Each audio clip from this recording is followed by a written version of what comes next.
Dah. Lanjut ya, kita lanjut tadi. Imam Bukhari mengikuti mazhab Imam Syafi'i.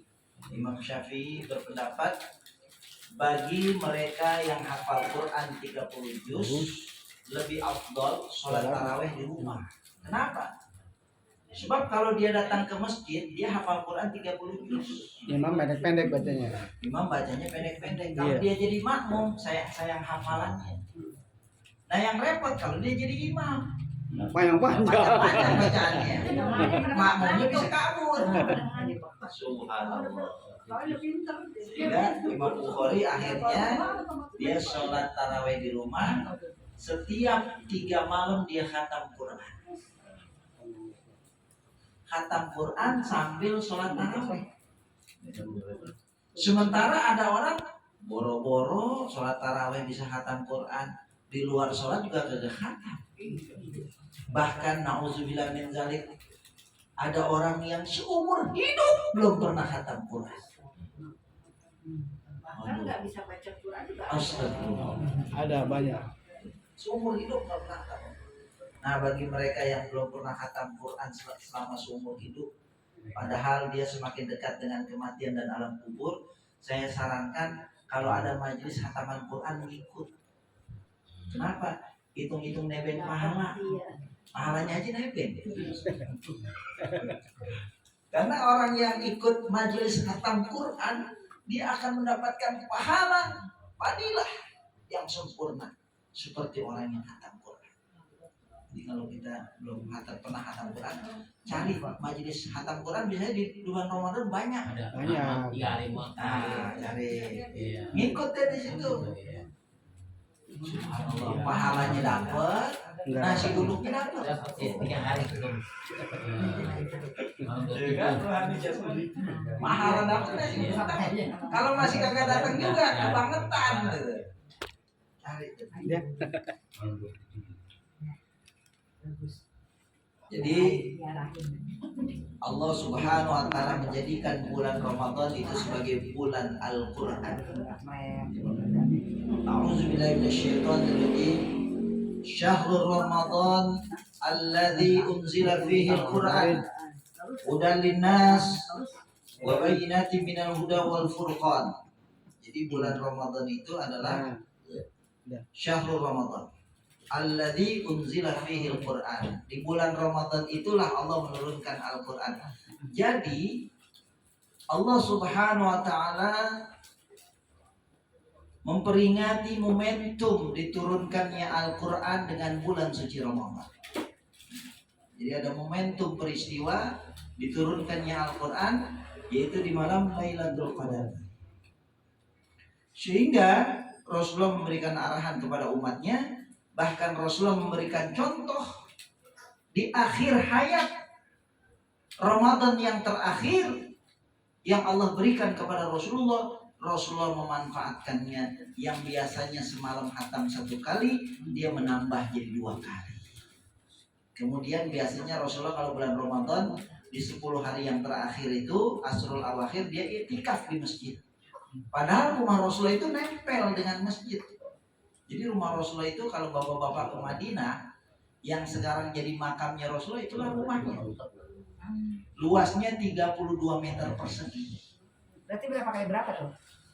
Berarti ruang tamunya 4 kali 5, 4 kali 3, ruang utamanya 4 kali 5. Total luas tanah Rasulullah 32 meter persegi. Jadi Rasulullah hanya membagi 2 ruangan, ruang tamu sama ruang istirahat. Jadi ruang tamu Rasulullah itu ukurannya 4 kali 3, berarti 12 meter persegi. Kira-kira segini kali ada ya? 12 meter persegi. Ada lah. Ya, 12. Tapi luas totalnya 32 meter persegi. Nah, Semuanya. Iya. Gimana? Berarti Dan Rasulullah tidurnya di mana kamarnya? itu ya tadi yang ruang 4 kali 5. Yang 4 kali 5 itu Rasulullah jadi ruang istirahat. Nah, di ruang 4 kali 5 itu Rasulullah membuat musola, tempat khusus Rasulullah sholat untuk beribadah di rumah. Jadi kata Rasulullah begini dalam hadis sahih. Kama Rasulullah, afdalul mar'i, afdalus sholatil mar'i, sholat yang paling utama bagi seseorang fi baitihi, adalah di rumahnya. Ilal maktubah, kecuali sholat wajib. Sehingga kata Rasulullah, ma minkum min ahadin illa walahu masjidun fi baitihi. Hendaknya seseorang di antara kalian kalau membangun rumah, di rumahnya itu ada ruang sholat. Ruang sholat. Ruang makan ada. Iya. Ruang tamu ada. Ruang Ruang keluarga tamu- ada. Ruang Keluarga ada. Ruang sholat nggak ada. Karaoke ada.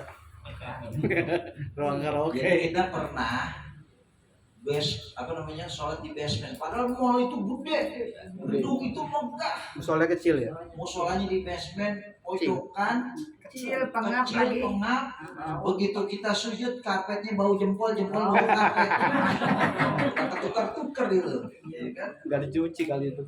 Begitu selesai sholat kita ngedumel, ini orang terlalu punya uang banyak, dia bangun gedung yang megah, tapi tempat sholat di basement. Kecil. Sambil ngomong begitu dia lupa di rumahnya juga nggak ada ruang sholat. Sama di rumahnya nggak ada ruang sholat, ngedumel doang dia. Kalau di mall Arta Gading ada gede cakep, dingin lagi. Musolanya. Iya, musola eksekutif namanya. Ya. Apalagi Sarinah. Pernah nggak sholatnya Masjid Sarinah enak tuh di atas. Wah, karpetnya kan punya Abdul Latif ya. Iya. Abdul Latif. Sarinah Blok M. Iya, dia tahu. Pasar Raya. Pasar Raya.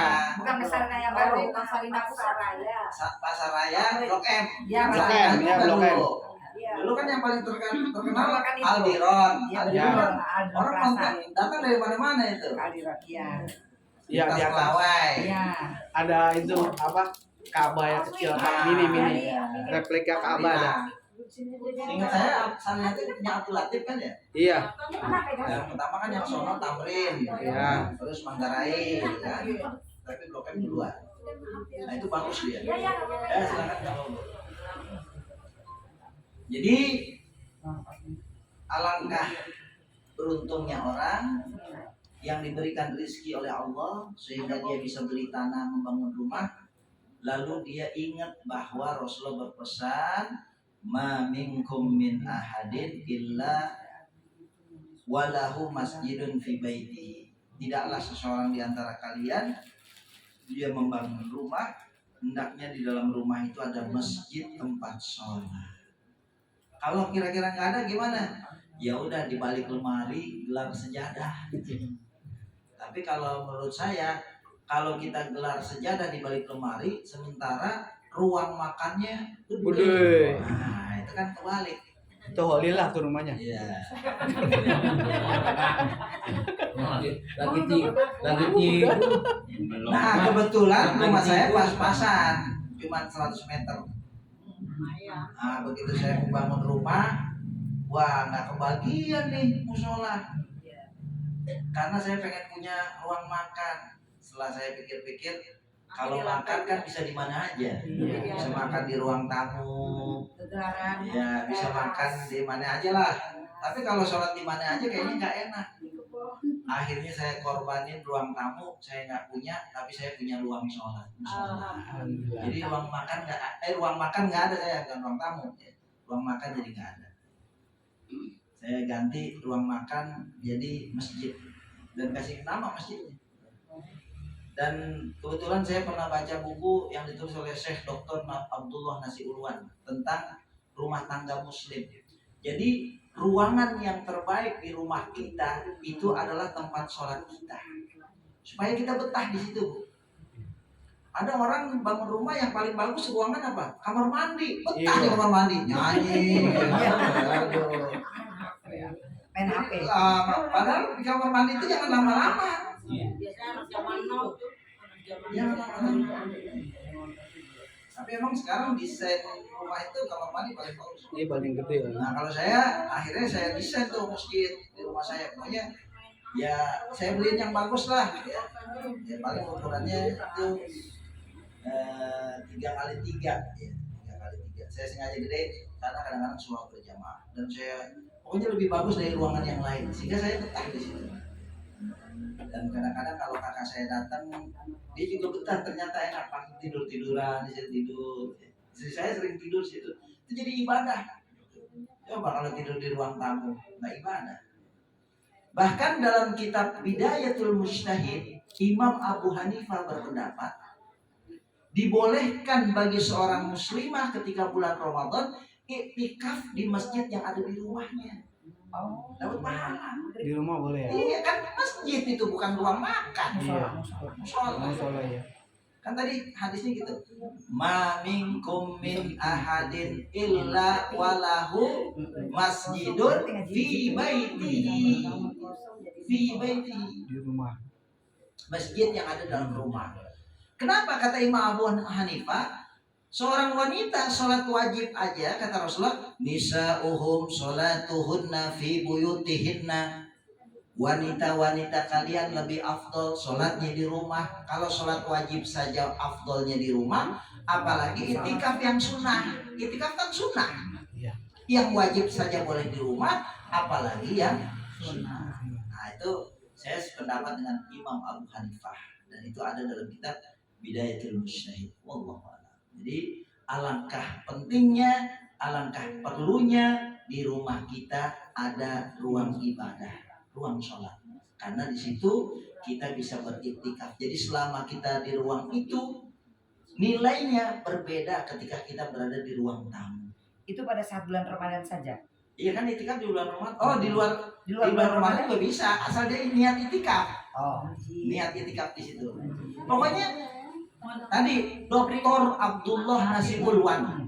Ini bukan kata saya, bukan. Dr. Abdullah Nasibulwan. Bagaimana kita membangun rumah tangga muslim, bahwa di rumah tangga muslim itu hendaknya ada ruang sholat, ruang ibadah yang lebih bagus dari ruang yang lainnya, sehingga dia betah di situ, dia berlama-lama di situ. Karena berlama-lama di situ dapat pahala. Kita berlama-lama di ruang TV juga dapat pahala. Nonton. Jadi lebih baik kita nggak punya ruang TV daripada kita nggak punya ruang sholat. Nah sekarang mulai pada mikir dah gimana cara ngerombaknya. Iya. Saya udah punya sih. Cuman saya nggak paham kalau seperti itu, baru tahu sekarang. Ya. Belum nambah pahala. Iya. Bahkan dalam hadis Bukhari, seorang wanita yang sholat di rumahnya itu lebih besar pahalanya ketimbang dia sholat di luar rumahnya. Seorang wanita yang sholat di kamarnya, pahalanya lebih besar daripada seorang wanita yang sholat di ruang tamunya. Seorang wanita yang sholat di masjid yang ada di rumahnya, maka dia mendapatkan pahala seperti sholat di masjidku. Jadi perlu banget kita punya masjid di rumah. Pahalanya itu luar biasa. Makanya ilmu ini mungkin agak terlambat ya. Kalau saya kan udah tahunya sejak saya bujangan, sebelum saya punya rumah gitu. Kita tahunya yang bertua begini. Jadi gimana dong? Masih untung. Lebih baik terlambat daripada tidak sama sekali ya Cat ya. Dan tadi saya bilang siap-siap merombak. Dia ilmunya buat anaknya nanti. Buat anaknya bisa. Pokoknya kalau kita bangun rumah, kata Rasulullah, sediakanlah ruang untuk ruang ibadah. Kenapa? Sebab ibadah itulah tiangnya kehidupan. Tanpa tiang, ambruk kehidupan kita. Jadi rumah kita kalau pengen diberkahi, diri Allah, bersinar, bercahaya, didatangi oleh malaikat, jauh dari jin dan setan, maka di rumah itu harus ditegakkan sholat dan bacaan Al-Quran. Dan bagaimana mungkin kita bisa menegakkan bacaan Al-Quran dan sholat kalau di ruangannya nggak ada ruangan? Baca Quran di ruang makan, baca Quran di ruang, boleh aja. Tapi alangkah lebih utamanya, lebih baik kalau kita punya ruang sholat. Nah saya pernah Bu diundang ceramah seorang pedagang, rumahnya di perumahan Pabuaran Indah, Pabuaran Indah. Masya Allah, kagum saya. Di rumah. Ya rumahnya besar, tapi yang bikin saya kagum bukan rumahnya besar. Dia bikin masjid dalam rumahnya bagus banget. Subhanallah, beruntung dia. Dia dikasih rezeki sama Allah dan dia dikasih pemahaman dan ilmu. Ada orang dikasih rezeki nggak dikasih ilmu kagak jadi juga. Ada dikasih ilmu nggak dikasih rezeki kagak jadi juga. Saya pernah cerita. Jadi saya pernah ngisi di PT perusahaan palet gitu, di daerah Ciracas. Dia rumahnya di Rafflesia. Waktu saya ngisi karyawan itu saya bilang tentang masjid yang ada di rumah. Saya berikan ilustrasi. Sekiranya seorang hamba Allah diberikan rezeki oleh Allah yang melimpah, kalau jadi saya, maka saya akan desain rumah itu yang paling bagus itu ruang ibadah. Bagaimana caranya supaya paling bagus? Jadi kalau emang dananya cukup ya, jadi ruang ibadahnya itu terbuka, sikunya itu terbuka, dan dari yang terbuka itu jatuh air terjun. Masya Allah. Terus ininya ada kolam. Jadi ketika kita sholat, Masya Allah, kita di balik air terjun. Itu bayangan saya. Saya ngomong begitu, Bu. Beberapa tahun kemudian saya diundang ke rumahnya, syukuran. Itu dia sama dia diwujudin, Bu. Kalau saya kan cuma ide doang. Kalau dia punya duit, jadi dia. Alhamdulillah. Alhamdulillah. Benar, Bu. Bapak ilmunya ya. Masya Allah, iya ini kan Pak Ustadz yang ngomong gitu. Jadi saya bayangin gitu, Bu. Ya ruangannya nggak usah gede-gede, 2,5 kali 2,5, cuman dia ada air terjun jatuh. Saya bayanginnya gitu. Jadi ketika kita sholat ngadep kiblat nih, jangan di depan kita, jadi sebelah kanan kita air terjun. Masya Allah, saya sholat di situ nikmat banget itu, adem, Bu, nggak pakai AC juga. Orang di balik air. Kalau depan air ngeliatin air kan.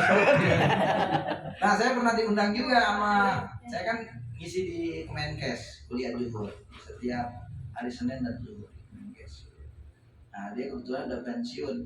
Rumahnya kalau nggak salah di Bilimun juga. Ya, makanya saya pernah ada orang Kemenkes apa namanya itu. Oh, makanya saya kayak pernah ketemu bapak gitu. Oh, bapaknya itu namanya Matani.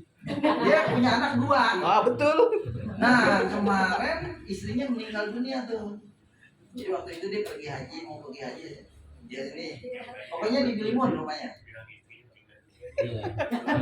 Dia meninggal dulu dia. Nah, dia Bukan saya. oh, nah. Kawin lagi. Ya kan begitu, kalau istri suaminya meninggal dunia, kalau dia nikah lagi dia nggak akan ketemu dengan suami yang kalau istri Istri lo, jangan kalau lagi lo. istri suaminya meninggal lalu dia nikah lagi, dia nggak ketemu sama suami yang pertama, dia akan ketemu sama suami yang kedua. Kan jangan Lalu kawin lagi. dua-duanya masuk surga. Kalau suami Kalau suami istri meninggal nikah lagi, dia tetap ketemu sama istri yang pertama. Nah, itu mantap. Bedanya di situ doang. Itu Makanya kalau suami istrinya meninggal nangis. Kalau suami meninggal nangis, cuma nangisnya beda. bohongan. Kalau suami itu menangis sebelah mata sambil memikirkan siapa gantinya. Yang datang tajia siapa nih yang datang nih? yang gantengnya, yang cantik.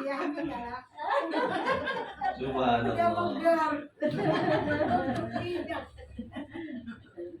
Ya bahkan yang ya begitu ya. Jadi nah itu dia di rumahnya saya diundang, cuman dia ya masing-masing orang ya. Jadi dia bikinnya itu masjid yang ada di rumahnya itu keramiknya kaca, bawahnya kolam ikan. Nah itu bikin kita nggak khusyuk. Gitu. Iya. Ngeliatin ikan. Ikan pada berantem ya.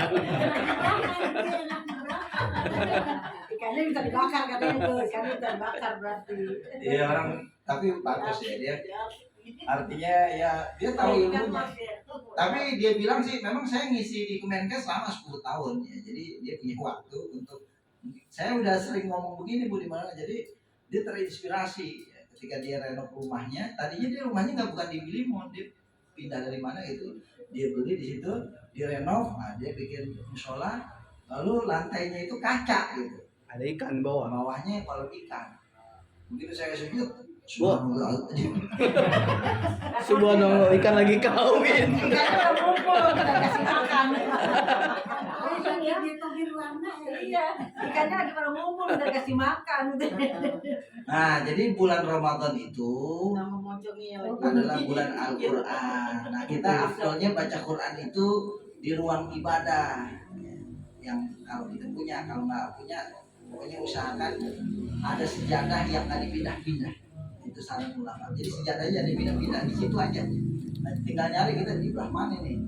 Yang bagusnya di balik lemari ya kan nggak kelihatan. Kelihatan. Sejadah doang.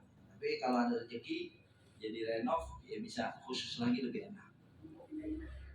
Nah jadi di bulan Ramadan itu kita disuruh oleh Rasulullah SAW baca Al-Quran. Sehingga Rasulullah mencontohkan bagaimana beliau semalam menghatamkan 2 kali. Nah terkait dengan Al-Quran ini, Rasulullah memberikan arahan kepada umatnya pertama dalam hadis Sahih Bukhari, atau kama qala Rasulullah, al-mahirul Quran ma'as safaratil kiramil bararah, walladzina yaqra'ul Quran wa yata'ta bihi wa huwa syaqun 'alaihi falahu ajran. Kata Rasulullah. Al-mahirul Quran, orang yang mahir dalam membaca Al-Quran. Jadi tajwidnya benar, makhrajnya benar, hukumatnya benar. Itu kalau baca Quran, itu malaikat pada datang. Subhanallah.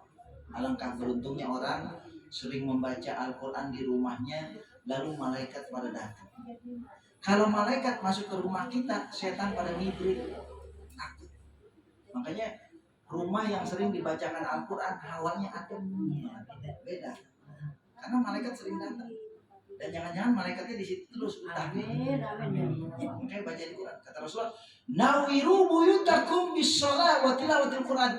Jadikan rumah kalian bercahaya, dilihat oleh malaikat dengan baca Al-Quran dan sholat. Nah, jadi orang yang pandai membaca Al-Quran seperti itu fadilahnya. Tapi tidak semua umat Rasulullah membaca Al-Qur'annya mahir, Bu. Kata Rasulullah, walladzina yaqra'ul Qur'an wa yata'ta bihi wa huwa syaqun 'alaihi. Dan orang yang membaca Al-Qur'an kemudian dia terbata-bata. Dia baca Al-Qur'an gini. Bismillahirrahmanirrahim. Toha gitu. Anjana di ala gitu. Itu namanya wayatata.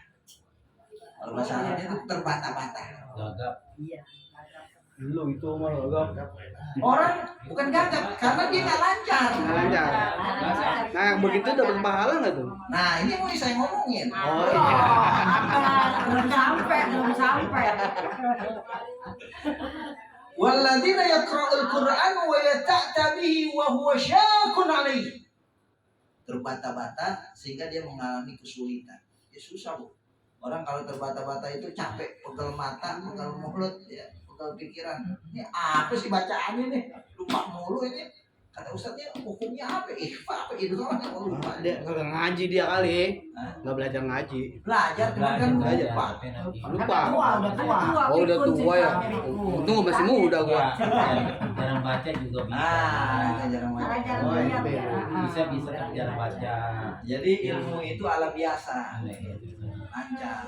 Orang kalau udah biasa lancar. Nah, kalau terbata-bata nih kata Rasulullah tadi, gimana itu? Apa kata Rasulullah? Falahu ajron, maka dia akan mendapatkan 2 pahala.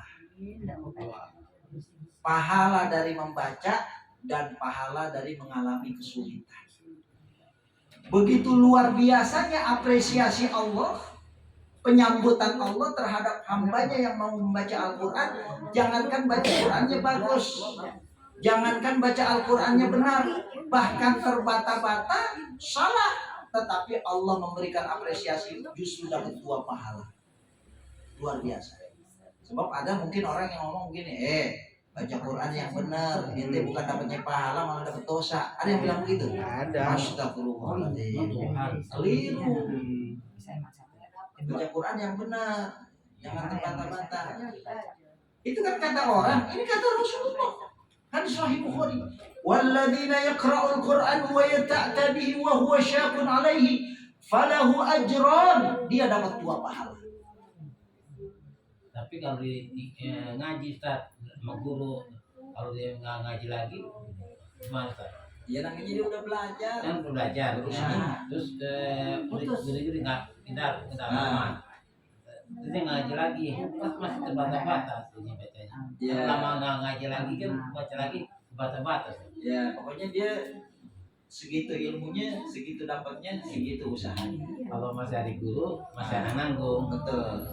Tapi yang jelas jangan kita tinggalkan Al-Quran hanya alasan karena kita nggak baik membacanya, karena kita belum benar. Sehingga kalimat yang mengatakan baca Quran yang benar, kalau baca Quran terbata-bata bukan dapat pahala malah dapat dosa, itu nggak tepat. Salah ya. Salah kalimat itu. Sebab Rasulullah bilang orang yang terbata-bata itu pasti nggak tepat, pasti salah. Tapi kata Rasulullah dapat 2 pahala, pahala berusaha dan pahala membaca. Karena kalau ada tulisan sedang belajar itu mobil nyeruduk orang, kagak diomelin, orang lagi belajar. Mobil belajar yang benar dong. Iya. Kan sedang belajar. Dapat dispensasi kan. Nah, jadi bulan Ramadan besok ini saya bukan nakut-nakutin. Jangan-jangan ada di antara sahabat-sahabat ini yang ini Ramadan terakhir. Iya. Kalau alam saya bukan nakut-nakutin, ingetin. Ingetin. Pokoknya nih anggap aja nih jangan-jangan Ramadan yang terakhir dalam hidup kita. Nah, karena ini Ramadan yang terakhir kayak Rasulullah yang tadinya biasa baca sekali khatam jadi 2 kali. Nah, berarti Ramadan tahun ini kita harus benar-benar menyediakan waktu untuk membaca Al-Quran yang paling afdol di malam hari bacanya. Ngantuk habis buka puasa. Makanya siangnya tidur. Ya. Jangan bisa tidur kan Kan masaknya nggak ada asar. Ada asal. Enggak ada alasan dari pagi udah saya siapin. Karena sore udah lemes. Emang bapaknya masak juga? Ya enggak sih. Iya, bagi tugas. Bapak baca Quran, saya masak, pahalanya bagi-bagi.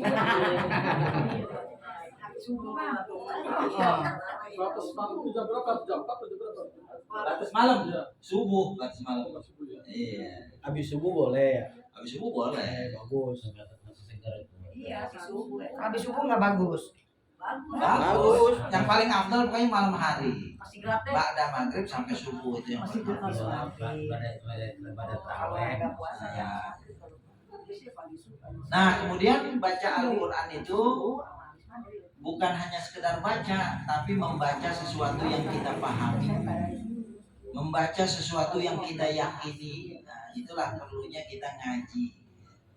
Jadi ngaji seayat demi seayat, ya, satu surah demi satu surah, sehingga kita ngerti, oh ini ayat ini maksudnya begini, oh surah ini maksudnya begini. Kita jadi ngerti. Karena kata Rasulullah dalam hadis sahih riwayat Imam Ibnu Majah, kalau Rasulullah, Iqra'ul Qur'an wa yabku. Bacalah oleh kalian dan menangislah. Kenapa dia bisa menangis ketika membaca Al-Quran? Karena dia memahami.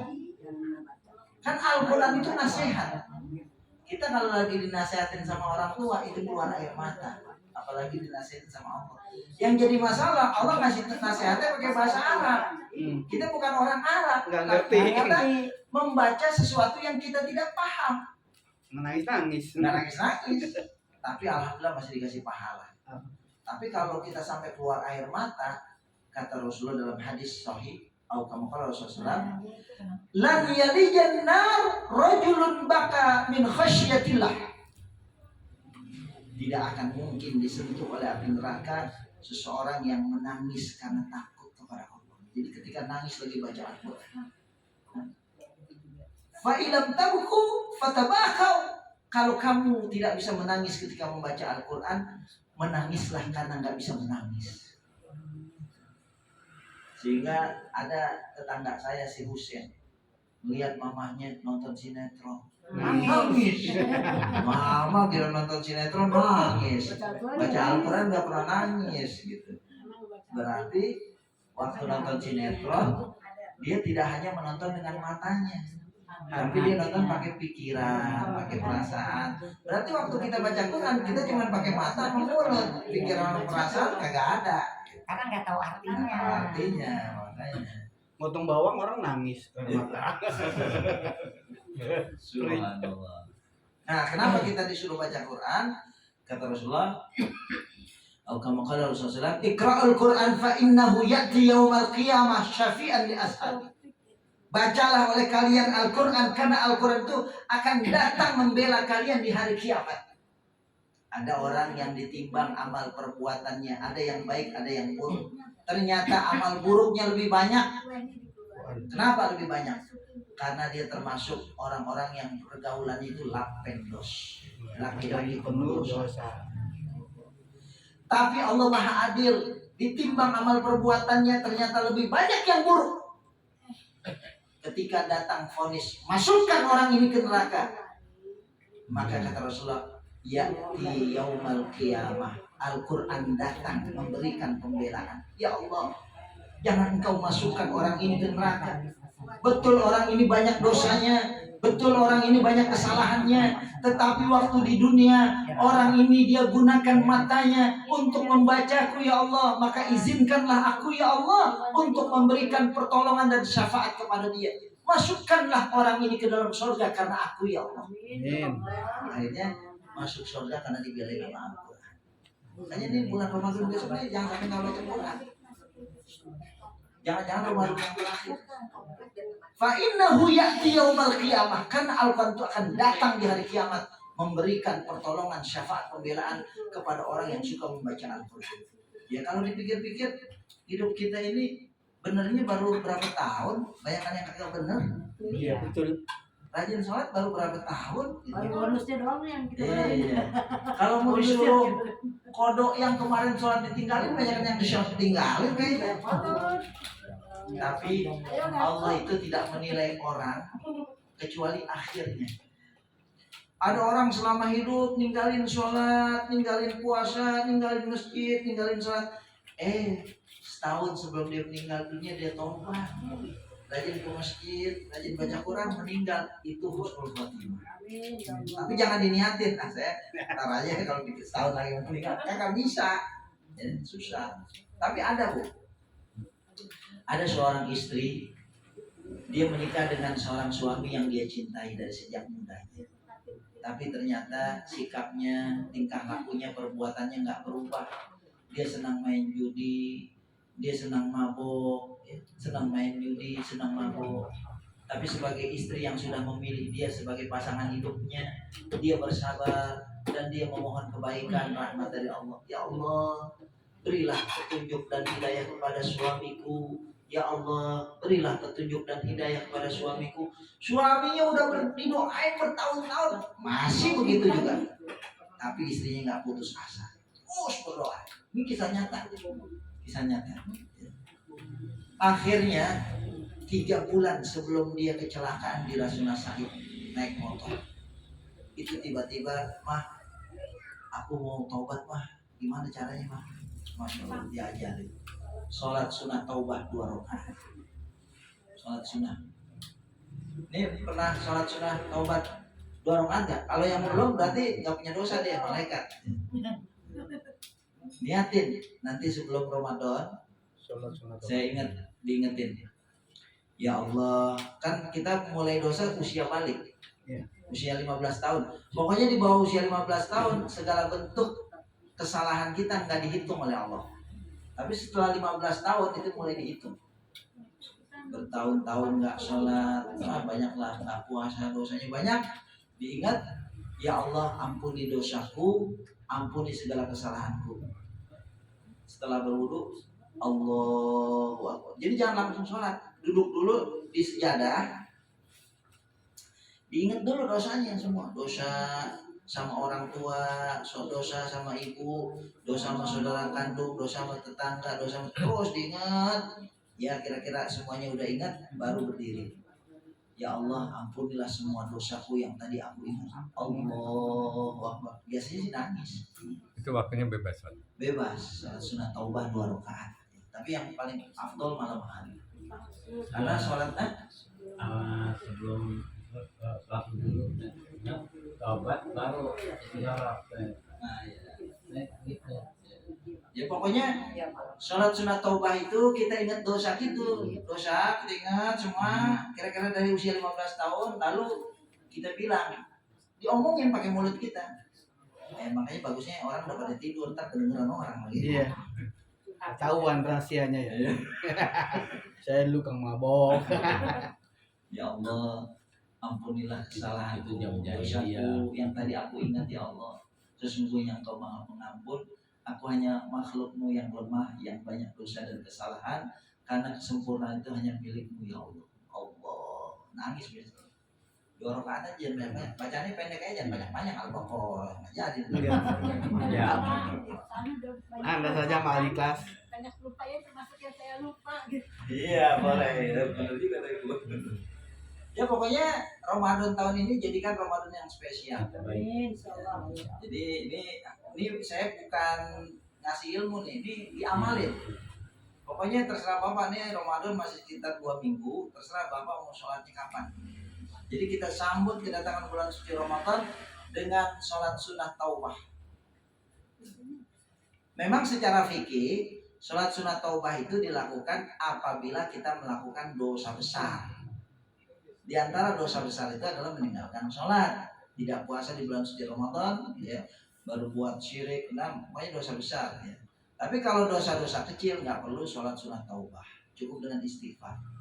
Sebab kata Rasulullah, apabila seorang hamba mengucapkan kalimat Astaghfirullahaladzim alladzi la ilaha illa huwal hayyul qayyum wa atubu ilaih 3 marat, sebanyak 3 kali. Ghufira lahu khotayahu wa in kana mithla zabadil bahri, maka akan diampuni dosa-dosanya sekalipun dosanya itu sebanyak buih di lautan. Coba Pak, buih di lautan berapa banyak? Banyak. Susah ngitungnya. Tapi kalau kita mengucapkan seperti tadi, Astaghfirullahaladzim alladzi la ilaha illa huwal hayyul qayyum wa atubu ilaih 3 kali, seandainya dosa kita sebanyak buih di lautan, semuanya diampuni oleh Allah.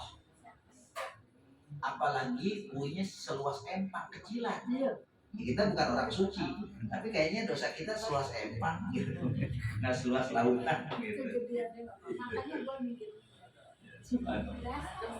Ya pokoknya itu nih, karena kita ini ngaji kan seperti yang saya bilang, singkatan ngajak jadi insaf.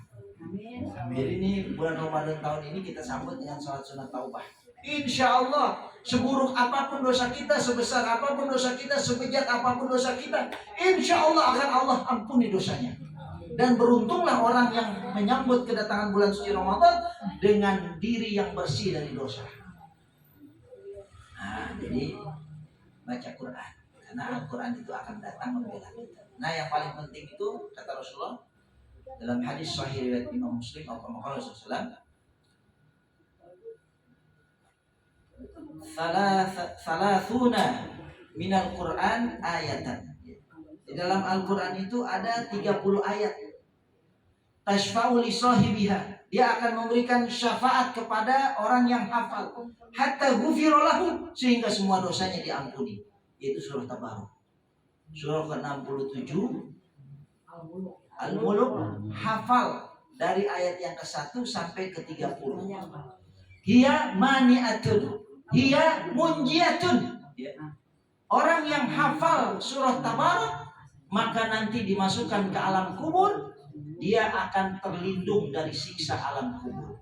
Dia akan selamat dari alam kubur. Jadi usahakan Pak, Bu, sebelum meninggal dunia surah Tabarok sudah hafal. Jangan sampai kita meninggal dunia dalam keadaan belum hafal surah Tabarok. Saya bilang begitu tetangga saya, Pak Udin namanya. Dia berdoa. Usianya udah 86 tahun sekarang. Dia berdoa, ya Allah, kedengeran doanya deh di musola saya. Jangan kau wafatkan hambamu ini ya Allah sebelum hamba hafal surah Tabarok. Saya ngeliatin aja, ini kan Pak Udin kagak hafal-hafal, kagak meninggal-meninggal. Dia minta hafal juga.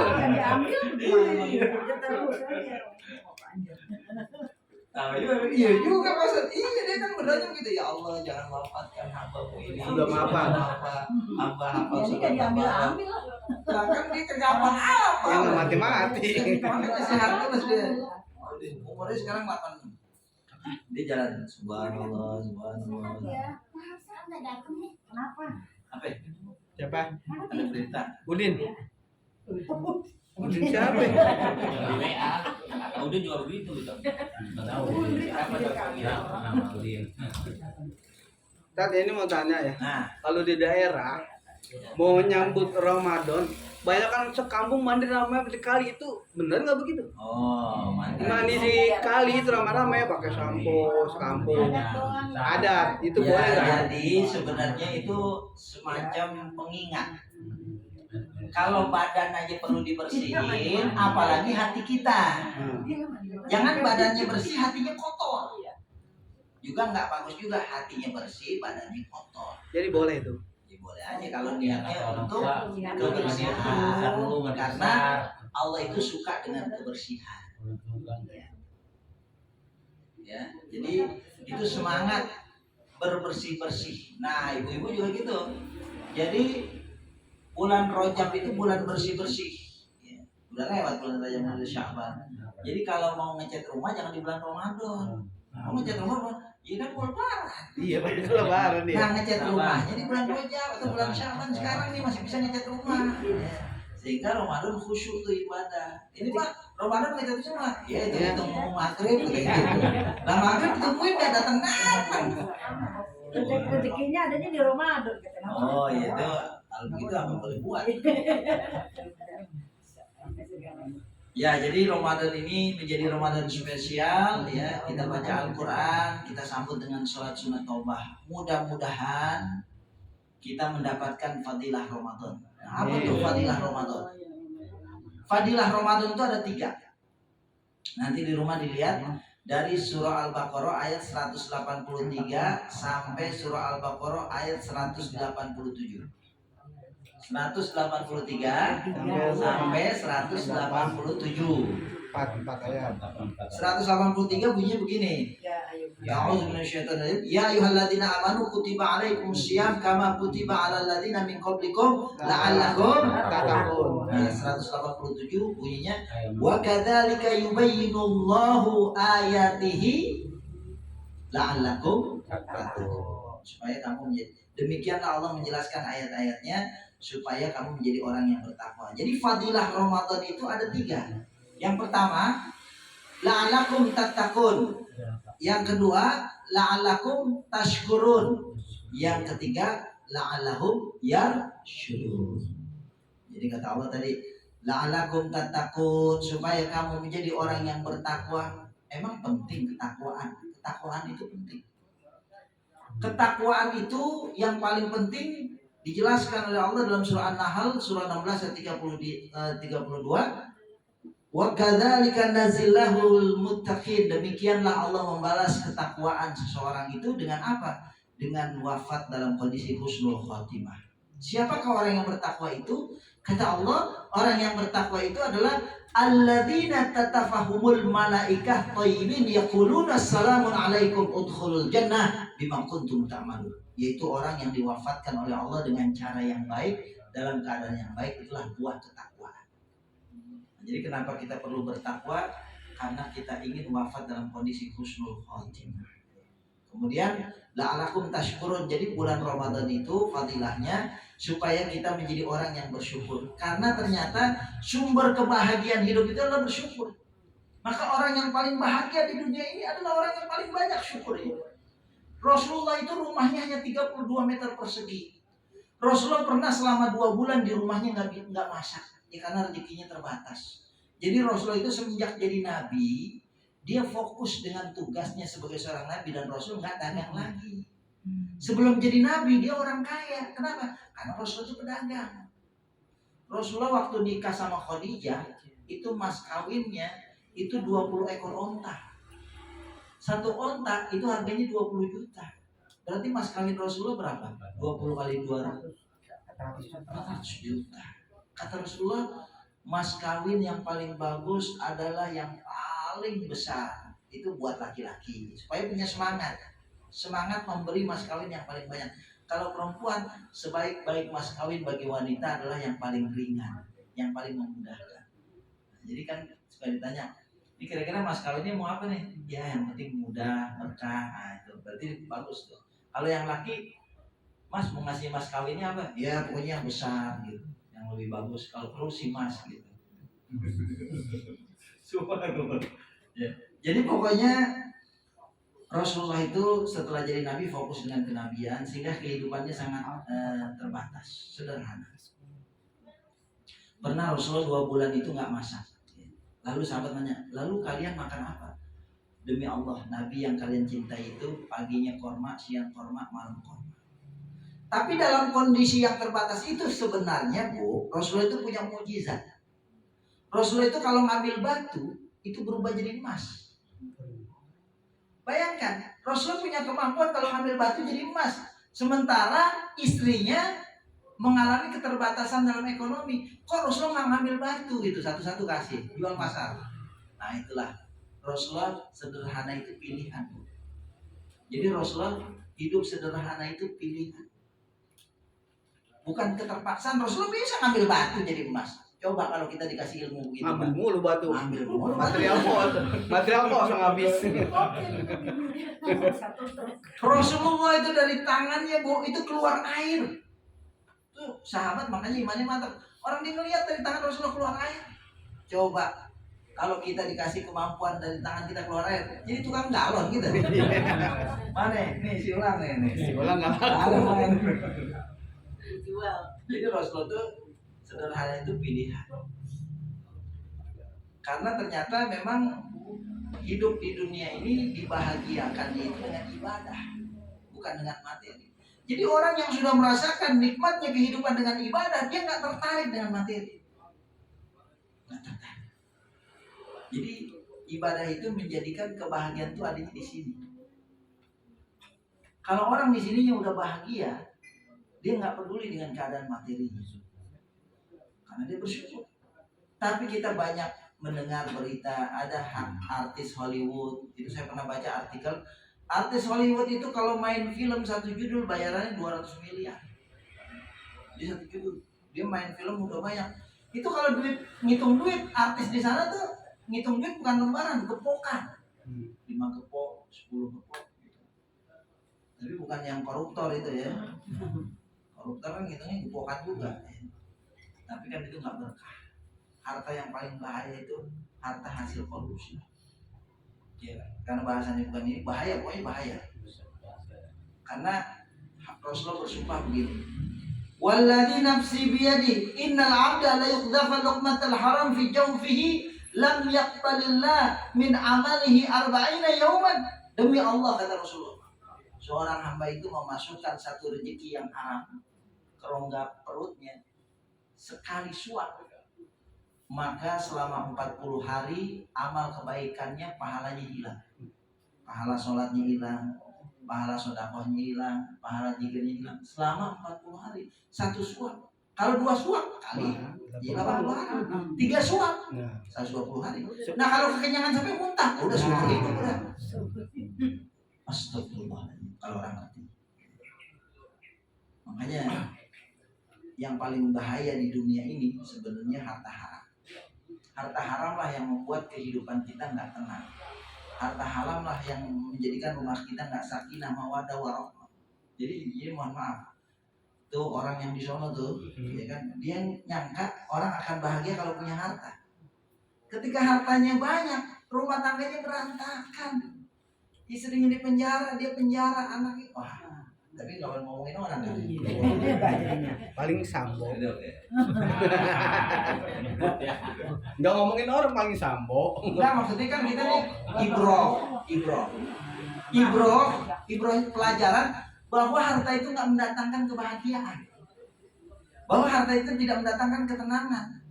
Jadi rupanya justru rumah tangga kita sakinah mawaddah ketika rezeki kita pas-pasan, saling mencintai, saling mengasihi, saling mendoakan, senasib sepenanggungan. Begitu banyak sedikit, kalau laki-laki punya duit banyak tuh bahaya. Masih lagi kawin lagi. Kalau nggak diizinin sama istrinya selingkuh jadi. Nah yang istri juga begitu. Begitu duitnya banyak, beli perabot, tas udah ada koleksi tas, sepatu ada koleksi tas, mas ada, bosen ya. Lama-lama lari yang ke aneh-aneh. Iya, manusia tuh begitu. Makanya ternyata hidup pas-pasan tuh enak. Kenapa enak? Ya karena kita sependerita sepenampungan. Jadi setia gitu, jadi setia. Tapi kalau udah mulai banyak, dua-duanya jadi aneh-aneh gitu. Yang laki aneh-aneh, yang perempuan aneh-aneh gitu. Ujung-ujungnya artis Hollywood bunuh diri. Dia punya duit miliaran, gepokan, kok bunuh diri. Saya baca berita, astaga, kok bisa bunuh diri ya? Mikir saya, emang hidupnya nggak bahagia? Emang hidupnya nggak tenang? Oh ternyata memang dia nggak tenang hidupnya, makanya dia lari ke narkoba. Memang nggak bahagia, maka dia lari ke hiburan malam. Di narkoba dia nggak bahagia, hiburan malam nggak bahagia, akhirnya bunuh diri. Kaget saya, orang kaya bunuh diri. Kalau orang miskin bunuh diri saya nggak kaget. Emang kebelangsan hidupnya. Nggak kaget. Tapi orang kaya, nah ini menarik. Nah makanya kita yang membuat kita bahagia itu syukur. Itu ada orang dari Jawa itu prinsip hidupnya syukur. Subhanallah. Namanya kali Pak Ustaz syukur. Ya, keluar dari masjid, nauzubillah min dzalik, keserempet motor. Kakinya patah. Alhamdulillah. Yang sebelah kiri. Untung sama. Ya untung selamat. Nah, Cuma yang kaki selamat. kiri yang patah. Kaki kanan nggak patah. Begitu jalan lagi ketabrak lagi. Kaki kanannya patah. Syukur cuma kaki yang patah, tangan kagak gitu. Keserempet lagi, syukur kaki sama tangan yang patah masih hidup. Bersyukur terus. Itu ilmunya syukur tuh. Tapi kalau nggak bersyukur, jangankan dia hilang, bahkan mendapatkan sesuatu dia manyun. Jadi ada ibu-ibu dapat rezeki 2 juta pagi, siangnya duitnya hilang 500.000, uring-uringan dia, manyun dia. Kebetulan tetangganya Pak Haji banyak kontrakan baik. Bu, kok manyun aja? Iya Pak Haji, saya tadi dapat rezeki 2 juta, hilang 500.000. Nah karena Pak Hajinya baik, ya udah nih Bu, saya kasih gantiin 500.000, masih manyun. Nah Pak Haji kan bingung, kok masih manyun? Iya, coba yang tadi kagak hilang Pak Haji kan jadi 2.500.000. Jadi Hilang tuh masih mikirin yang hilang aja. hilang. Iya kan? Iya kan? Dia punya duit 2 juta, hilang 500. Punya tetangga Pak Haji baik, banyak kontrakan. Kok manyun? Iya Pak Haji, tadi saya punya duit 2 juta, hilang 500. Kasih Nah, 500. nggak manyun diganti. Ini Pak Haji, saya gantiin deh Bu. Jangan manyun. Udah dikasih masih manyun. Pak Haji tanya, kenapa? Coba yang tadi kagak hilang, tadi 2 juta 500. Lagi Pak Ustaz, bukan ditambahin lagi oleh sama lagi. Nah itulah orang kalau nggak bersyukur Nah, itu. kurang terus. Iya. Makanya bulan Ramadan ini kita bersyukur. Nah yang terakhir bulan Ramadan itu la'allahum yarsyudun, supaya kita punya doa yang mustajab. Jadi kata Allah, wa idza sa'alaka ibadi anni fa inni qarib ujibu da'watad da'i idza da'an falyastajibu li wal yu'minu bi la'allahum yarsyudun. Orang yang yarsyudun itu adalah orang yang hidupnya terbimbing dengan Al-Qur'an, sehingga perutnya terjaga dari keserakahan, perutnya terjaga dari kebakhilan, perutnya terjaga dari kezaliman, perutnya terjaga dari menghalalkan segala cara. Jadi bulan puasa itu bulan yang mengajar kita mengendalikan keinginan dari segala keserakahan, mengendalikan keinginan dari segala kebakhilan, mengendalikan keinginan dari menghalalkan segala cara. Tapi kebanyakan orang puasanya sekedar formalitas, puasanya sekedar rutinitas. Apa? Siang hari lapar, siang hari haus, menjelang maghrib mau balas dendam.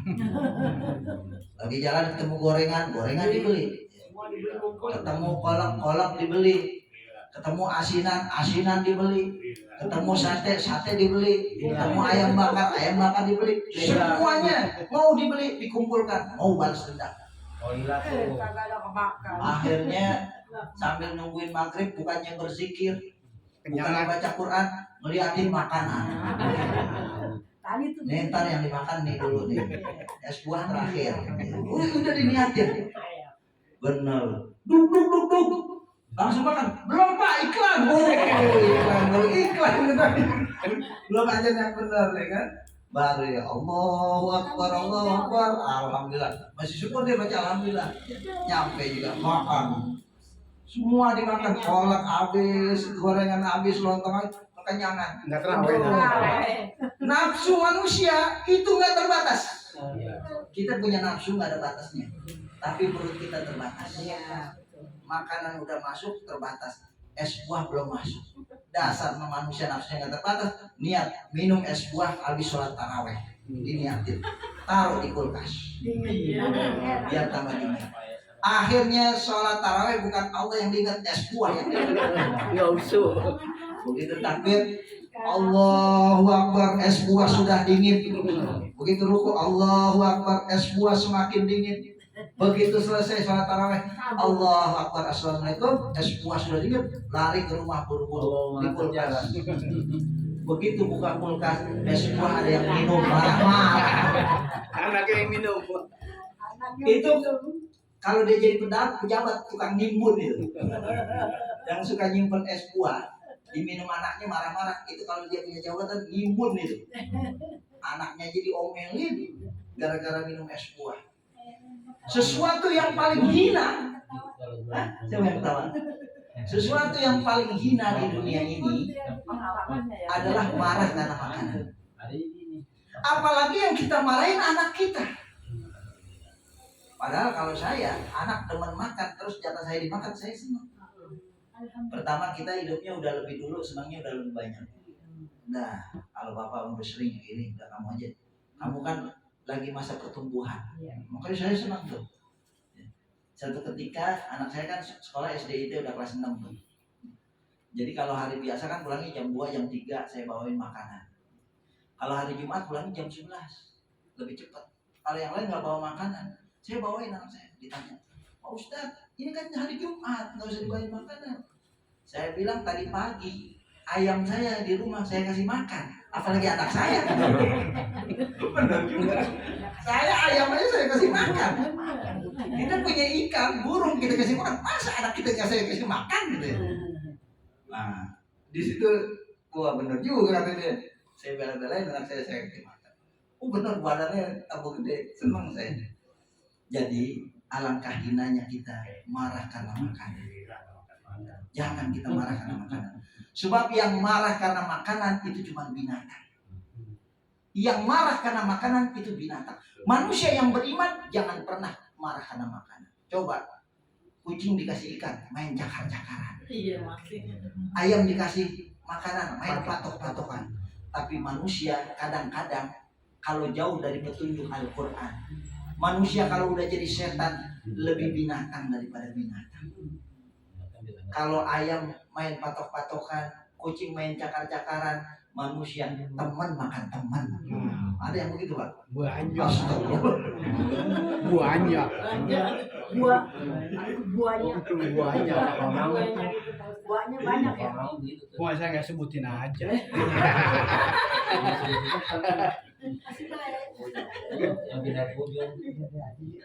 Nah, ini ilmu yang luar biasa ya. Jadi Ramadan itu mengajarkan kita bagaimana kita membangun kenikmatan hidup dengan pendekatan puasa. Maka jangan biarkan perut ini kenyang dengan keserakahan. Jangan biarkan perut ini kenyang dengan kebakilan dan kezaliman, merugikan orang lain, mengambil sesuatu yang milik orang lain, mengambil sesuatu yang bukan haknya. Kita ini orang beriman harusnya mendatangkan kebaikan, bukan mengurangi bahkan melebihkan. Jadi kita tuh kalau naik angkot nih orang yang beriman begitu. Jadi bukan hanya rajin sholat tapi baik sosialnya. Naik angkot ada tulisan jauh dekat 5.000. Orang beriman itu pasti bayar 5.000. Nggak mungkin dia bayar 3.000. Tapi kalau ada orang yang ngaku beriman rajin sholat, begitu naik angkot karena dia dekat 3.000, abangnya bilang kurang bu, orang dekat ini. Ya kan dia itu imannya bermasalah. Orang beriman nggak suka mengambil hak yang bukan haknya, mengambil itu kan hak dia 5.000. Dia kan lagi nyari nafkah. Dan bersodako yang paling baik itu bersodako kepada orang yang lagi nyari nafkah, bukan ke anak yatim orang miskin. Dia lagi nyari nafkah buat keluarganya. Kita melebihkan hitung-hitung sodako dan itu pahalanya besar. Makanya saya kalau ngerti, saya kan ustaz ngerti. Saya suka melebihkan. Amin, amin. Saya ngisi di Kemenkes. Udah zuhur ini. Belum kedengeran ajanya. Kedengeran sampai seadanya. Biasanya mama tuh ngotot. Ah. Gua deket gitu, mama, oleh bapak jarang. Oh, apa jarang ya? Soalnya Jarang. jarang bayar. Kecuali Anda. Kecuali Anda. Saya ngisi di Kemenkes. Kemenkes itu kan Rasuna Said. Iya. Rumah saya kan di sini. Saya naruh motor di Pondok Cina, naik kereta, turun stasiun Tebet. Bang, ke Kemenkes berapa? Kata dia 20.000. Dia nawar boleh kok. Boleh. 15.000 boleh nggak? 20 Pak. Ah, udah 15 kalau mau. Kalau nggak saya nyari yang lain. Ya udah Pak, naik. Saya kan udah dapat nawar. Boleh. Jadi kita kasih lagi 20 jadinya. Nah, begitu saya turun ke Kemenkes, saya bayarnya 25. 25, kan tadi udah nawar. 20 jadi 15. Kok dilebihin Pak? Ya sedekah. Ya, mudah-mudahan ini jadi sedekah buat minum kopi, buat makan siang. Itu tukang ojek doa langsung. Semoga Bapak dipanjangkan umurnya. Karena dia doa saya amin, amin.